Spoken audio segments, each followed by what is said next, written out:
Hey guys, this is Danconia. Welcome back to the Overwatch League Roundup 2020 Grand Finals review. Don't know why I said review in that intro, it's normally results. Yeah, we'll gloss over that, won't we? Anyway, Grand Finals have taken place. We know our winner of the Overwatch League 2020. We had 4 teams going into this: Seoul Dynasty, San Francisco Shock, Philadelphia Fusion and the Shanghai Dragons, 2 from APAC and 2 from North America. And it was going to be an interesting one. And some of it was really unexpected in the way in which it went down. And yeah, it's been a nasty run for some fans. It's been a great one for others. And let's take a look at where we are then. So we started off on the Thursday with Seoul Dynasty taking on the San Francisco Shock. So this was 11th seed in the league versus the 3rd seed in the league. I think the Shock were in the end, or were they 2nd? One or the other. So this was billed as the most one-sided of all of the matches in this, because San Francisco Shock on paper looked much better than the Seoul Dynasty. But it looks more deceiving, because Seoul Dynasty had looked very good in this meta with the Roadhog and things like that. And they'd seen a lot of success with it, with Gesture and Profit popping off in the playoffs to get here. So it was not all as it seemed. But the San Francisco Shock, they had had a consistently good season, and the Shock know what it's like to be in this situation. They know the Grand Finals, they know how to win an Overwatch League, so they're very experienced in that case. So San Francisco Shock went 2-0 up in this match, and a lot of people were like, oh damn, this is a GG's 3-0, let's move on. But Seoul Dynasty were not to go down without a fight. Seoul Dynasty pull it back all the way to 2-2, which is very impressive from the Seoul Dynasty side.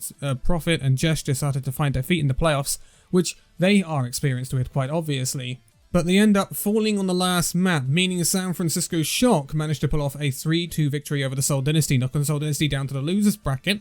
San Francisco Shock went through to the winners bracket finals. And all in all, this was the case of the Shock outplaying the Dynasty early on, the Dynasty learning after half-time and the coaching efforts, and then the Shock readjusting to the Dynasty's changes. And this shows how powerful the Shock are at in-game changes. It really does. And something to really note with the Shock at the moment is that Super on the Roadhog has been looking mighty good. Mighty good.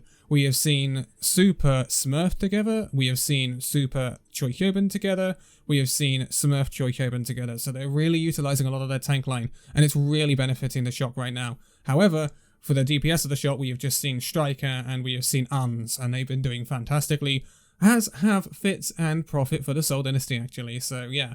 This was a great match, definitely one to go back and watch if you haven't already.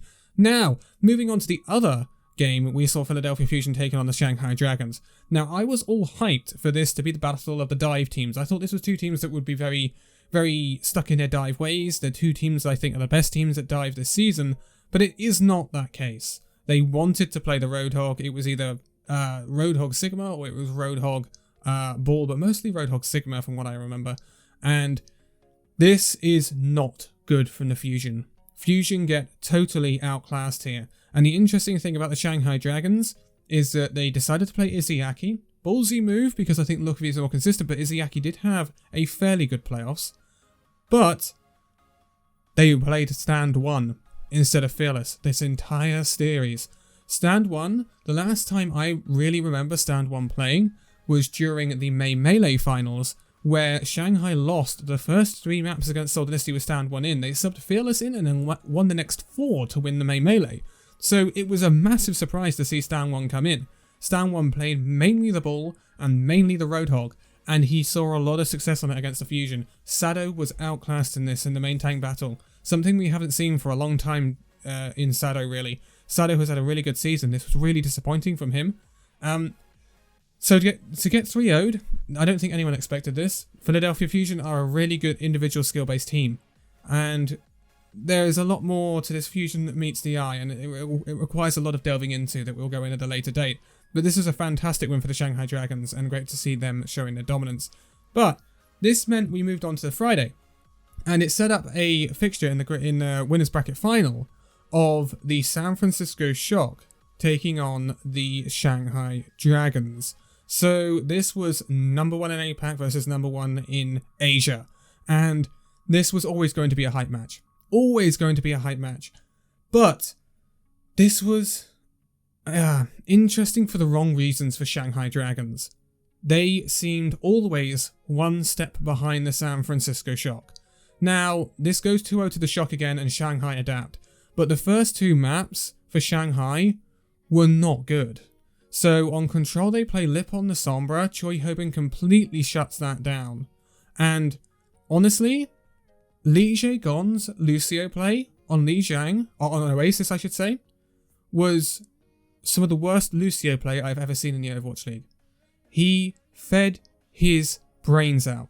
I don't know what he was doing. It was appalling. Some of the worst support play I would have thought the worst support play I've ever seen in the Grand Finals, but some of the worst support play I've ever seen in the Overwatch League. I don't know what was going on, but it was atrocious.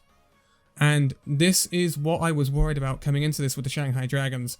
I think their supports can be very hot and cold, and I think they can be a weakness for this team. Their tank line, magnificent. Their DPS line, magnificent. But their supports are where I always worry for the Shanghai Dragons. And Li Jaegon did not have a great start to this match, and it really cost them, especially on Oasis. So they also started out with Fearless. Didn't go too well. They moved in Stand 1. Stand 1 was hot and cold. He was not like he was in the Philadelphia Fusion match. He wasn't getting away with it. Super was punishing him.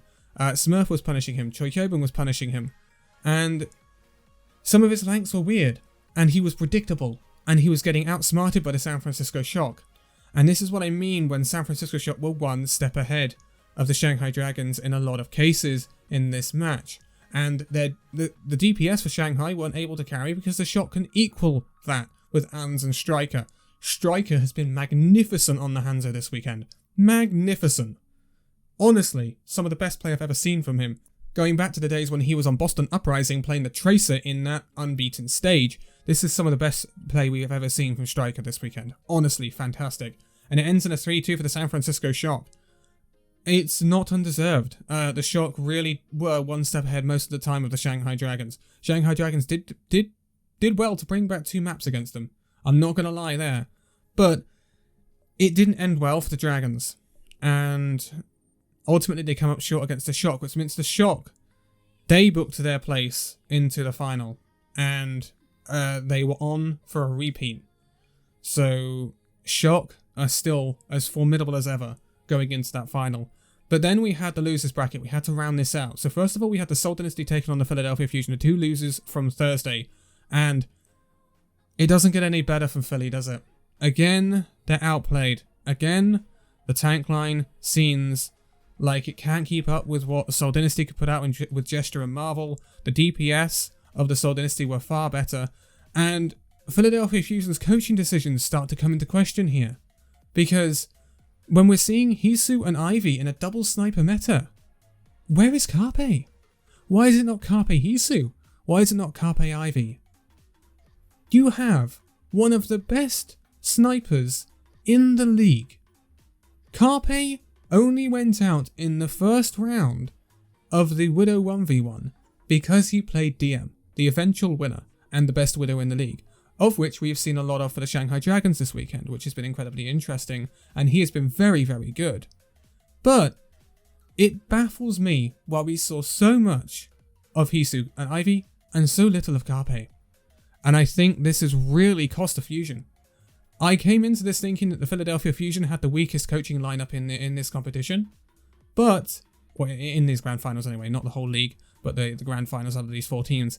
But I feel vindicated in that decision because I really think the coaches have messed up for Philadelphia Fusion here. They end this with a 3-0 for the Seoul Dynasty. They failed to pick up a map in the entire grand finals. And the quality of this Philadelphia Fusion team, the players they have, the skill they have, that should not be happening. We have talked all season long about the quality that Alarm has, that Funny Astro has, Fury, Poco, Sado, Carpe, Hisu, Ivy. We have EQO. We've talked about how much quality they've got. We've seen different tank lines from them. They ended up experimenting playing Poco and Fury together. None of it worked. They didn't seem like they came in with a set plan. They didn't seem ready. They ill prepared, not ready for the quality that teams could bring to the board. and some weird roster decisions at times. This was a very confusing look for the Philadelphia Fusion, and they are the first team to bow out of the Grand Finals, and I wouldn't have expected that. Fantastic win for the Seoul Dynasty. They looked fantastic. It looked like playoff profit was back, and they set up the losers bracket final against the Shanghai Dragons, which is a rematch of what we saw in the playoffs. Rematch to the Melee final. We have seen this match, Seoul Dynasty versus Shanghai, so many times, and it's been so close so many times. The problem is, for Seoul, this is very often worked out in Shanghai's favour, especially in the critical situations like tournaments. The only time Seoul Dynasty were able to beat the Shanghai Dragons was in the regular season. So, could the Seoul Dynasty finally do it? They could indeed.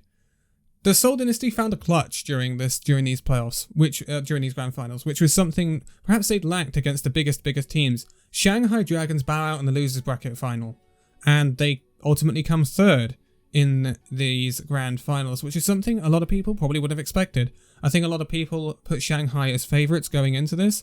The problem is, the way we'd looked at Seoul Dynasty, and the way Shanghai played against San Francisco, the way Seoul played against San Francisco, we had a direct comparison.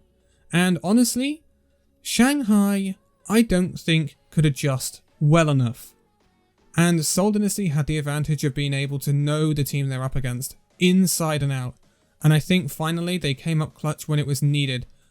Honestly, Fitz really stepped up. I've had a lot of questions about Fitz recently, and whether he's good enough for the Seoul Dynasty side and whether they should sign a replacement in the off-season. And honestly, during these grand finals, he's vindicated his place, to me, because I think he's had a fantastic finals. And we'll talk about the grand final in a sec, but he also did really well during that. Gesture and Profit really turned up. We saw Bedosin for a little bit as well, and he did really well. Creative with the Ana.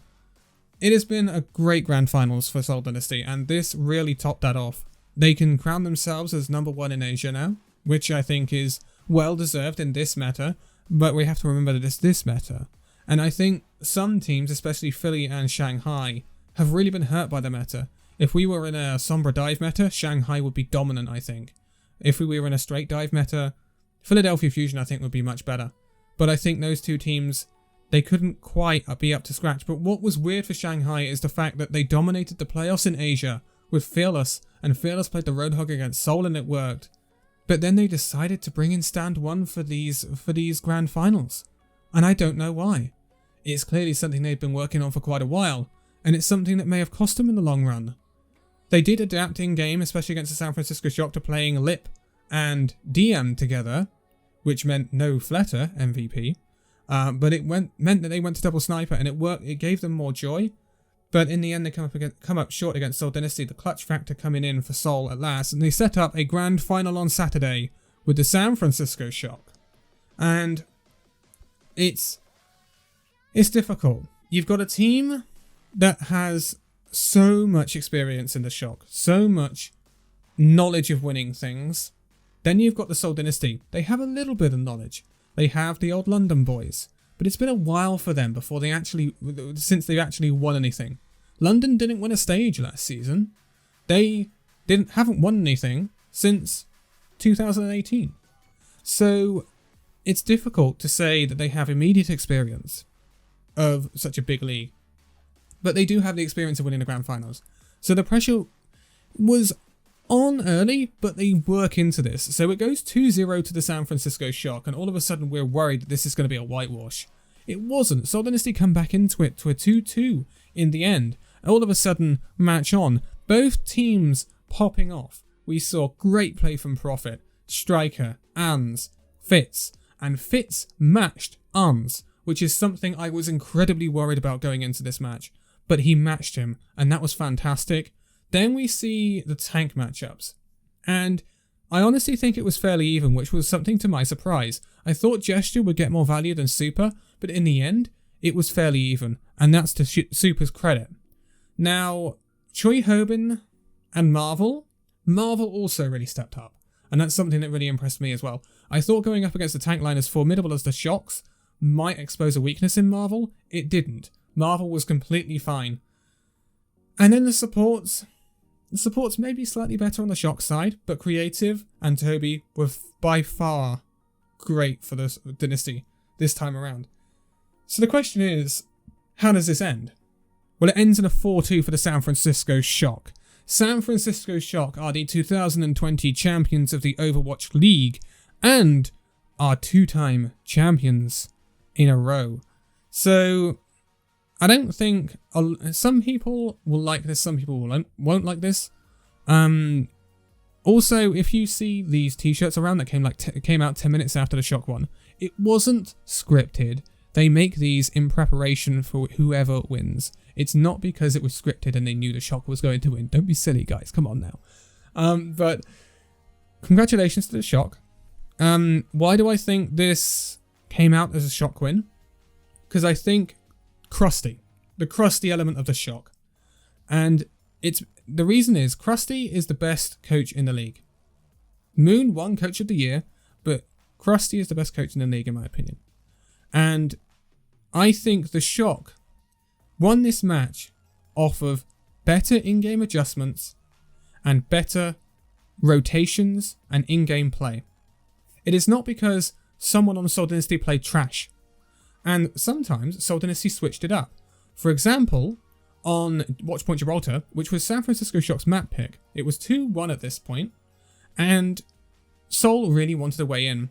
And they were being caused a lot of problems by Ans, so they switched Prophet over to the Genji. And it really works. It gets them a ton of value, it shuts Ans down. They ended up getting 3 points on that map and a full hold, which was fantastic for the Seoul Dynasty, and it turned the match momentum around. But then it went to San Francisco Shock in the control map for the 5th map. But Seoul Dynasty, there's nothing to be ashamed of here. You have come a long, long way. A long, long, long way. San Francisco Shock showed their experience and their extremely good coaching during these grand finals to clutch out wins. Let's be honest, this is not what we saw in 2019. This is not the San Francisco Shock losing in a C9 to the Atlanta Reign and then 4-0ing every single opponent to win the entire thing. This is the San Francisco Shock being taken close against the Seoul Dynasty, against the Shanghai Dragons, and then in a very good game against the Seoul Dynasty once again. It was a good game. It was not a whitewash. It really wasn't a whitewash. And that is what you want to see. Ultimately, as much as some people may not want to see the Shock win it again, we have to say that the best team did win it. And I did say at the start of this not to count out any teams. I did also say at the start of this not to expect no 3-0s. Thank you, Philadelphia. I really appreciate that. Philadelphia Fusion, definitely the most disappointing team during these playoffs, and that is another whole question for another time. But our playoffs MVP, I believe, is Striker, and I think that is well deserved. Striker really turned up for me during these playoffs. I was worried that Striker was a bit of a Tracer one trick, but his Hanzo was absolutely lethal during these playoffs. Very, very, very impressive. And he is well deserved of his MVP award for these grand finals. And we will be getting another grand finals San Francisco Shock win. San Francisco Shock skin, I should say. And hopefully it's better than the last one. I didn't really like the last one. I think this was a bit weird. We will see who we get it for. Possibly Roadhog. It'd be interesting if it is that. But this is it. This is the final results video of 2020's season of the Overwatch League. It has been one hell of a ride. There have been a lot of bumps. There have been so many twists and turns, things that have really changed things up. Some teams have lost out, some teams have been unlucky, some teams have really found their feet. We have seen teams rise like the Seoul Dynasty. We have seen some teams have their poorest shows ever like the London Spitfire. And we've seen repeat champions in the San Francisco Shock for the first time ever. And Shanghai Dragons, what can we say about them? They were 0-14, now they're 3rd place overall in these grand finals. Incredibly interesting stuff. And I can't wait to keep going. If you think this is where the Overwatch League Roundup ends for 2020, it certainly doesn't. There is a lot more coming your way. In the coming days and weeks. It's going to be super interesting to take a delve into this season and see what's happened, review it, and then we look ahead at 2021. There are tons of moves already going on for teams, and it is going to be super interesting to be covering that over the next 3 months in 2021, where we see the Overwatch League return for its 4th season, and who knows what teams will look like during that one. But I am going to leave it here for this one. It's been a pleasure for the 2020 season results, and I am very, very happy to say that this has been the most successful season of the Overwatch League Roundup, and here's to very many more. But for now, thank you guys so much for watching this video. If you'd like to give a like, subscribe if you're new, and I'll see you in the next video. See you then.